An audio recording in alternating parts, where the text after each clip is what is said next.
Un des principaux problèmes du Japon est qu'il ne nourrit pas sa population.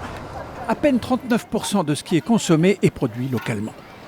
Le pays n'est pas très grand, les 2/3 de la France, mais 2 fois plus peuplé, on manque de terre. D'où cette idée de faire des immeubles de bureaux des exploitations agricoles.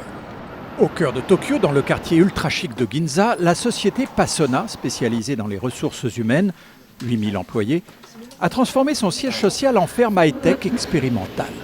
Et pour commencer, le hall d'entrée est devenu une rizière, 150 mètres carrés, qui produisent 150 kg de riz par an grâce à un système ingénieux.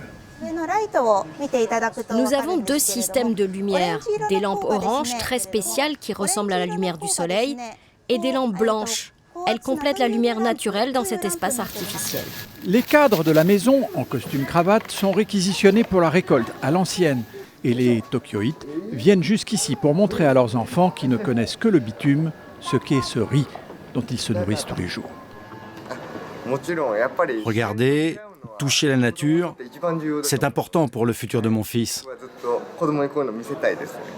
Le moindre mètre carré, 16 500 en tout, est utilisé. À la place des plantes vertes, on a planté dans les bureaux paysagers des légumes, des fruits, des épices, le long des murs, dans les couloirs, au plafond, dans les moindres recoins. Vous voyez, cela délivre juste la quantité d'eau nécessaire, pas plus. Tout est automatique, il n'y a pas de travail manuel.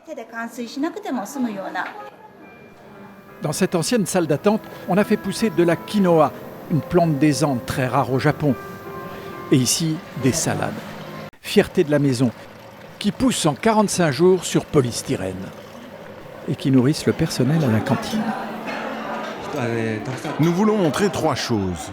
Que la qualité des légumes cultivés ici est aussi bonne que celle des légumes cultivés dehors. Que tout un chacun peut faire ce type d'agriculture chez soi et que c'est rentable, économique et écologique. Peu avare sur les chiffres, M. Masato affirme que son exploitation agricole, entre guillemets, est maintenant rentable. Il espère que son exemple sera suivi par d'autres entreprises, voire par des particuliers, et que l'on pourra ainsi réduire un peu, et même beaucoup, la dépendance alimentaire du Japon.